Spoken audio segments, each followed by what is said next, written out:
malaikat maut turun ke sini. Makanya ketika sakaratul maut sudah datang, maka yang baca Quran hentikan. Kenapa? Oh, memang gitu ya. Jangan semakin kencang. Ayo Pak, insya Allah Pak, gitu. Al-Baqarah Pak, Al-Baqarah Pak. Al-Kahfi, Al-Kahfi. Enggak lah.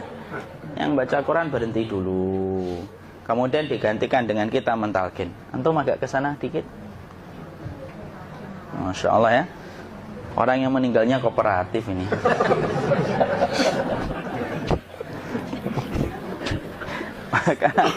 maka agak ke sini ya. Maka disunahkan kita untuk mentalkinnya. Nanti ketika mentalkin jangan terlalu sering, jangan terlalu membebani. Jangan terlalu sering itu la ilaha illallah, la ilaha illallah. Tidak gitulah. Berat nanti dia ngerasakan. Di situ Imam Qurtubi juga menyampaikan, jangan terlalu sering karena itu memberatkan dadanya. Jadi ketika mentalkin, saya sampaikan, boleh diganti atau enggak Ustadz? Enggaklah, talkin itu ibadah. Ibadah itu tauqifiyah. Tauqifiyah itu enggak usah diganti. Karena Rasulullah mengatakan, lakinu ala mautakum la ilaha illallah. Talkin orang yang meninggal di antara kalian dengan la ilaha illallah. Enggak usah diganti Allah Ustadz yang lebih singkat, lebih pendek. Enggak usah. Subhanallah Ustadz, enggak usah. Kenapa? Karena talqin sudah ditetapkan ucapannya oleh Nabi, begitulah kita mencontohnya. Jadi tidak usah diganti. Cara mentalqin, jadi kalau keadaan sudah tenang, tolong kalau sudah sakaratul maut jangan ditinggalkan. Karena sesungguhnya pertempuran setan itu pada detik-detik kematian semacam ini. Dan betul-betul berusaha untuk menjadikan dia murtad. Nanti makanya di situ di buku nanti dibahas kan, pertempuran setan itu sampai detik-detik orang mau mati itu sudah ayo kufur, murtad aja tuh, kamu sakit kan? Nah, itu kayak gitu. Makanya jangan ditinggal. Capek gitu kok nggak meninggal gitu ya. Udah gantian mas. Dan jangan kemudian meninggalkannya. Mangkat dulu gitu. Tidaklah, janganlah. Terus ditampingi terus. Kalau bisa ya sudahlah, berikan waktunya kita untuk sementara waktu itu betul-betul berkhidmah kepada orang yang kita cintai terakhir kalinya. Cara kita kemudian mentalkin adalah, yaitu adalah di sebelah kanannya la ilaha illallah. Biarkan dia mencerna dulu, tidak usah buru-buru kemudian kita langsung nimpali lagi. Dia mencerna dulu sembari kita doakan, peluk, ya Allah dimudahkan gitu. Kalau ada orang yang bisa ngucapin la ilaha illallah itu siapa yang memberikan itu Ustaz? Yang memberikan kekuatan Allah Pak. Karena ngomong aduh aja sudah tidak mampu. Makanya Allah berfirman dalam surat Ibrahim, yusabbitullahu alladhina amanu bil qawli tsabit fil hayatid dunya wa fil akhirah. Allah teguhkan perkataan orang yang beriman dalam kehidupan dunia dan akhirat. Dunia itu ya ketika menjelang kematiannya. Makanya dia bisa ngomong la ilaha illallah. Sebenarnya ngomong aduh aja udah gak mampu. Kalau bisa ngomong, dia mesti ngomong aduhnya dulu. Tapi Allah yang menggerakkan. Ngomong la ilaha illallah. Makanya makana akhiru kalamihi la ilaha illallah dakhalal jannah. Barang siapa akhir kalamnya itu adalah la ilaha illallah, pasti masuk surga. Makanya kita lagi la ilaha illallah. Dah. Cara dulu. Enggak usah minta diburu-buru ya. Enggak usah gini. Ayo la ilaha illallah. Ayo.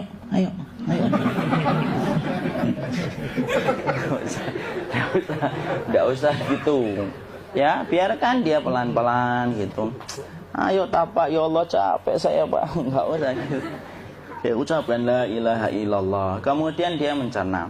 Lalu kalau dia sudah mengatakan, untuk mengatakan la ilaha illallah. Ya, kalau sudah mengatakan la ilaha illallah, berarti sudah. Enggak usah ditalkin lagi, enggak usah. Belum meninggal juga Ustaz? Enggak apa-apa, biarin aja. Dia di situ aja. Kecuali dia ngomong lagi dan enggak usah diajak ngomong, alhamdulillah ya Pak, ya Allah gitu.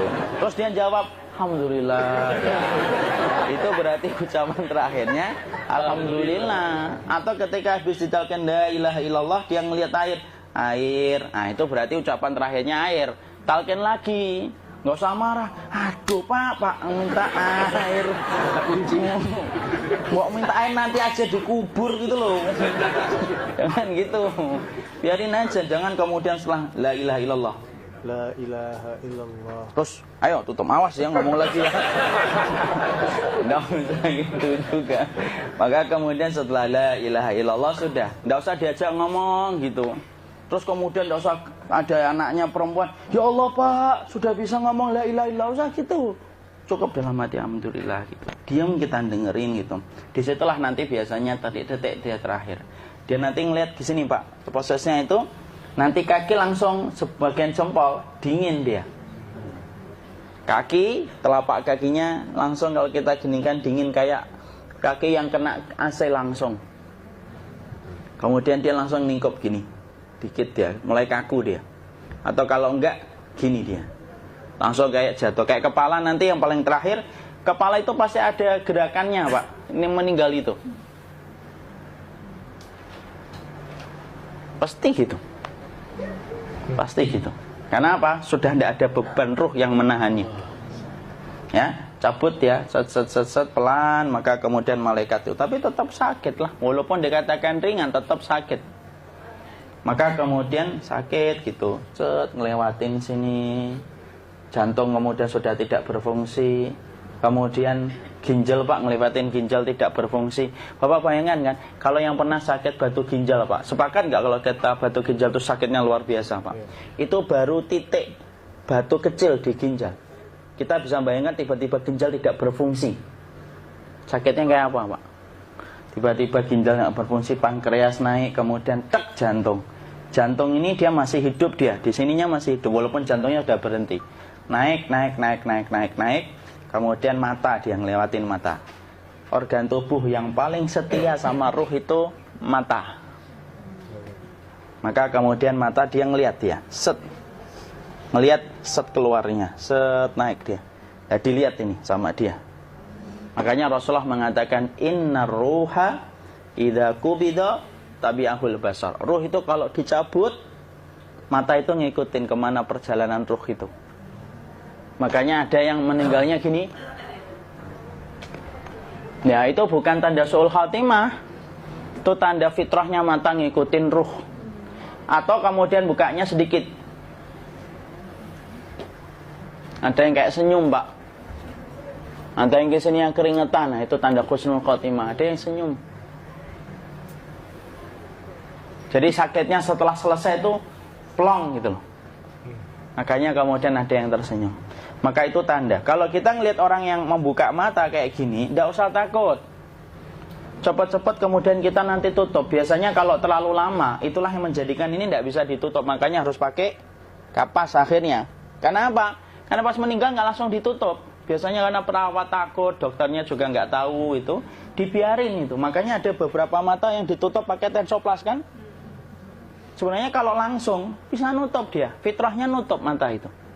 Jadi kemudian kita baca Allahumma firlahu warhamhu wa'afihi wa'fuanhu atau bismillah wassalatu wassalamu ala rasulillah, tutup. Bismillah. Tidak usah takut.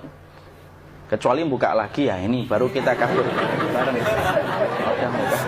Kalau buka lagi Pak, Insya Allah Pak, ya Allah ya kita kabur bareng-bareng Pak. Diusap Pak, diusap gini. Ini enggak disenggol gini enggak. Begini kan, sudah meninggal dunia. Tangan boleh begini, boleh diluruskan, enggak ada ketentuannya. Boleh gini, boleh kemudian lurus. Nggak usah disalahin kalau ada yang lurus. Lu itu tangannya gimana sih? Posisikan kayak sholat. Nggak ada perintah kayak gitu.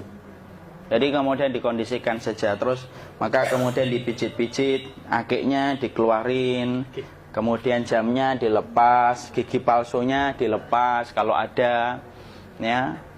Kemudian apa? Setelah itu, coba buku.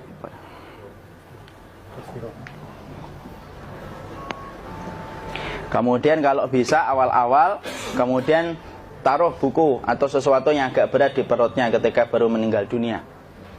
Kenapa kemudian ditaruh kayak gini?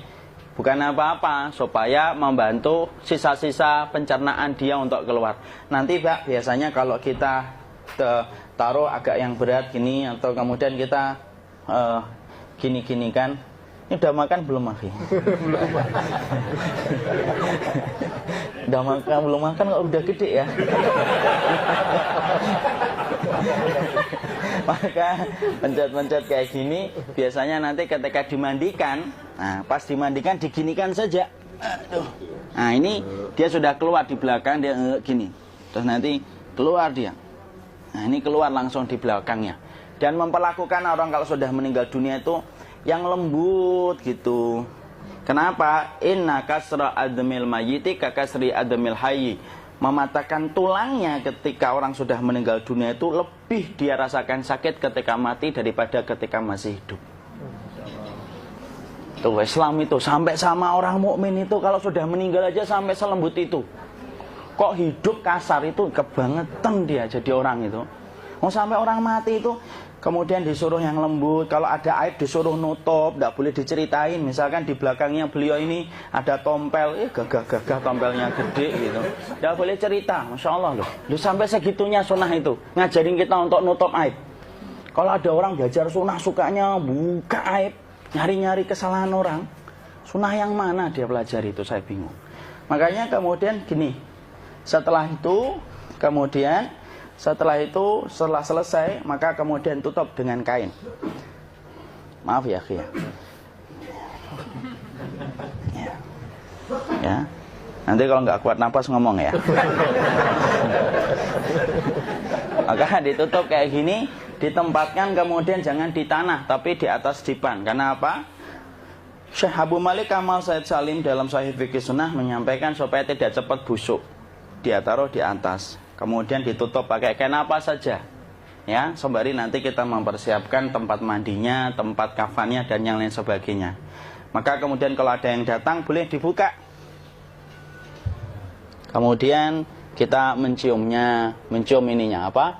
Kemudian keningnya. Kemudian kita berdoa, nutup lagi kayak Rasulullah ditutup. Kemudian yang datang terakhir itu salah satunya Abu Bakar. Dibuka kemudian beliau, ya Allah ya Rasulullah, engkau adalah orang yang percaya hidup dan matimu, dan tidak mungkin Allah itu mematikan engkau 2 kali ya Rasulullah. Maka kemudian ditutup kembali. Saat itu para sahabat dalam keadaan mendung semuanya.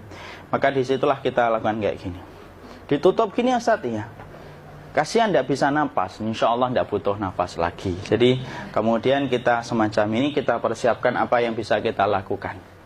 Nah itulah proses kematian dari sakit, sakaratul maut sampai kematian.